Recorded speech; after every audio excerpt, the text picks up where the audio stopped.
สวัสดีค่ะพ่อแม่พี่น้องสวัสดีFCทุกท่านเนาะค่ะบ่ว่าจะเป็น FC เก่า FC ใหม่ค่ะที่เข้ามารับชมรับฟังทางช่องของเจตาพารวยเนาะครับขอบพระคุณหลายๆค่ะคลิปนี้เจตาก็จะวางแนวทางของลาวพัฒนาค่ะลาวพัฒนามื้อนี้เด้อค่ะพี่น้องวันที่21เป็นวันศุกร์เนาะค่ะลาวพัฒนาออก20:30เห็นอยู่นี่ประวัติของอปอยเปตเด้อค่ะวันที่19ที่ผ่านมาเนาะ32243ค่ะล่าง3ตัวบน32243ล่างของเพิ่นก็เข้าอยู่ตอนนี้พี่น้องของอปอยเปตค่ะประวัติเพิ่นเข้าอยู่ค่ะพี่น้องเข้าไป3วิ่งรูดเนาะ2ตัวมา1ตัวค่ะ3บน3ล่างค่ะของอปอยเปตสายวิ่งสายรูดเป็นจังใดแน่น้อค่ะมีไผวิ่งไผตามอปอยเปตเนาะ17เพิ่นก็เข้าไปอยู่เด้อค่ะรูด14 3งวดรูด2ตัวเนาะค่ะจับคู่บ่เข้า3งวดแต่ว่าวิ่งรูดเข้าอยู่2งวดเนาะเจตาให้เบิ่ง3งวดค่ะประวัติของอปอยเปตเฮามาตามใหม่ไปต่อมื้อนี้เป็นมื้อใหม่แล้วเนาะค่ะไปต่อกับอปอยเปตมื้อแลงFC เตรียมแคปหน้าจอไว้ค่ะลุ้นกันใหม่กราบขอบคุญขอบคุณอปอยเปตหลายๆเด้อค่ะที่ให้แนวทางมาวางทางช่องของเจตาพารวยเนาะค่ะเพิ่นก็ให้มาโดยดีเสมอมาค่ะสำหรับแนวทางของอปอยเปตเพิ่นให้มาวางทางช่องกราบขอบคุญขอบคุณเป็นอย่างสูงค่ะอปอยเปตลาวพัฒนาค่ะเฮามาตามกันต่อวิ่งรูดของเพิ่นค่ะให้มา3กับ2ค่ะวิ่งรูด3กับ2ตัว6หางค่ะ6หาง36 37 38 26 27 28ค่ะวิ่งรูดเด่น3ค่ะร่อง2ปล่อยเปรตให้มาเด่นตัวเดียววงกลมให้ตัวเดียวคือ3เนาะค่ะวิ่งรูดเพิ่น2ตัวค่ะ4หางเพิ่นเน้น37 38 27 28ค่ะกับปล่อยเปรตแคปหน้าจอค่ะไผจะไปต่อกับเพิ่นมื้อแลงแคปหน้าจอไว้ลุ้นกันเนาะค่ะ FC ของปล่อยเปรตมาตามต่อไปใหม่มื้อนี้เนาะค่ะ20:30กับลาวพัฒนาแนวทางใหม่ของเพิ่นวันที่21เนาะค่ะใครจะไปต่อก็เตรียมแคปหน้าจอเนาะค่ะเตรียมแคปหน้าจอใครจะไปต่อกับปล่อยเปรตต่อไปค่ะต่อไปเป็นของลุงทรงค่ะของลุงทรงมาแล้วแนวทางใหม่เนาะค่ะกับขอบคุญขอบคุณลุงทรงหลายๆค่ะที่ให้แนวทางมาวางทางช่องเนาะครับขอบพระคุณเป็นอย่างสูงค่ะวันที่19ที่ผ่านมาค่ะ322บน3ตัวล่าง43ของลุงทรงหลุดไปค่ะมีประวัติงวดเดียวเนาะค่ะของลุงทรงก็บ่เป็นหยังเนาะค่ะหลุดแล้วหลุดเลยเจตาให้กำลังแรงใจคือเก่าเป็นกำลังใจให้กันซึ่งกันและกันเหมือนเดิมค่ะFC ลุงทรงค่ะมาไปใหม่ไปต่อมื้อแลง20:30เนาะค่ะวันที่21เป็นวันศุกร์ค่ะลุงทรงให้มาแล้วมาตามกันต่อมื้อแลงค่ะกับลุงทรงวันที่21เนาะค่ะรุ่นใหม่ไปต่อลุงทรงลาวพัฒนาค่ะวิ่งรูดเพิ่นให้มาวิ่งรูดบนล่างค่ะบนล่าง6กับ3 2ตัว6หางค่ะ2ตัว6หาง6 4 6 7 6 8 3 2 3 6 0 5ค่ะ3ตัว3หาง6 3 2 3 6 4 7 3 6ค่ะ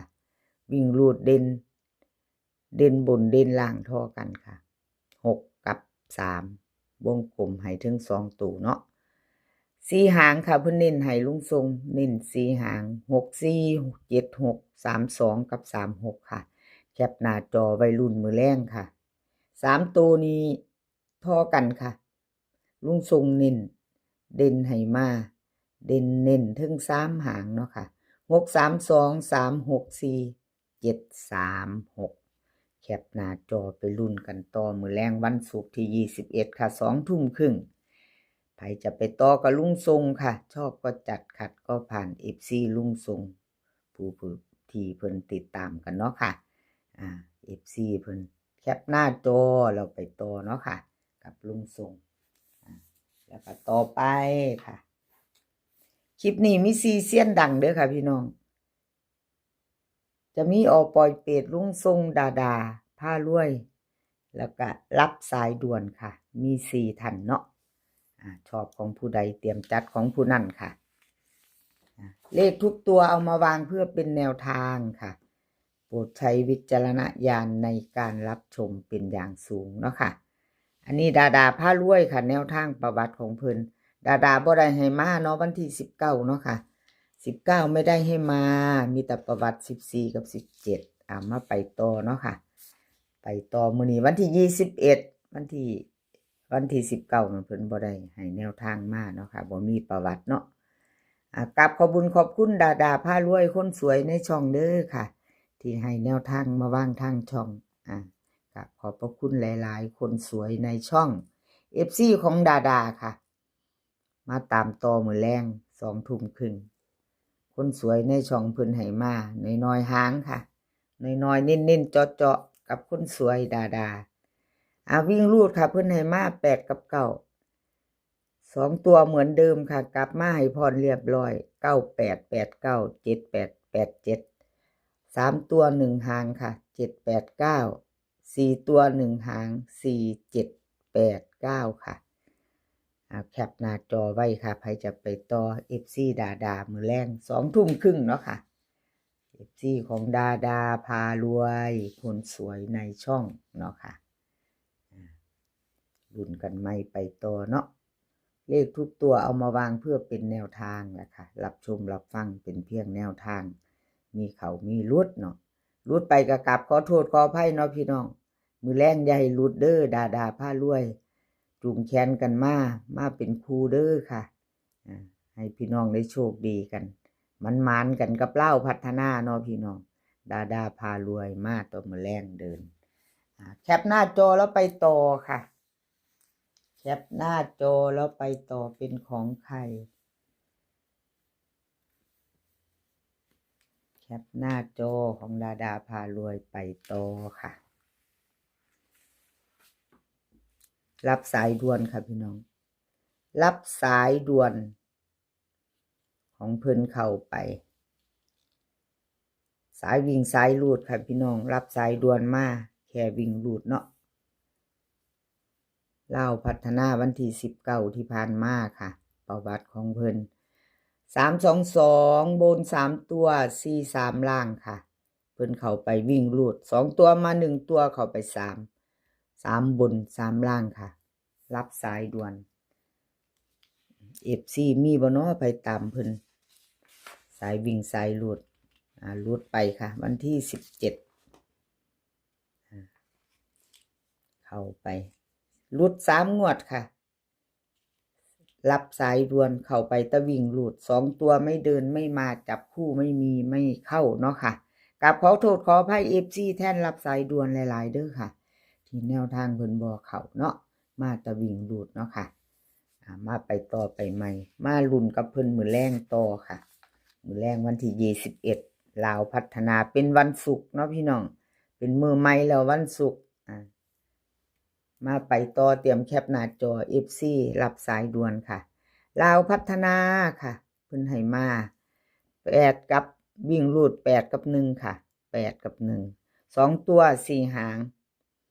8180 1514ค่ะเบิ้ล8811 3ตัว3หาง815 180 115ค่ะวิ่งรูดเด่นทอกันเด้อค่ะ8กับ1วงกลมให้ทั้ง2ตัวเด่น2หางค่ะ81กับ15ค่ะรับสายด่วน815 115ค่ะ3ตัว2หางเพิ่นเน้น2หางเด้อค่ะแคปหน้าจอค่ะใครจะไปต่อกับรับสายด่วนเนาะกับขอบุญขอบคุณรับสายด่วนหลายๆเด้อค่ะที่ให้แนวทางมาว่างทางช่องกับขอบพระคุณเป็นอย่างสูงค่ะคลิปนี้ก็ขอให้พี่น้องโชคดีมือแรงกับเล่าพัฒนากันทุกคนเนาะค่ะ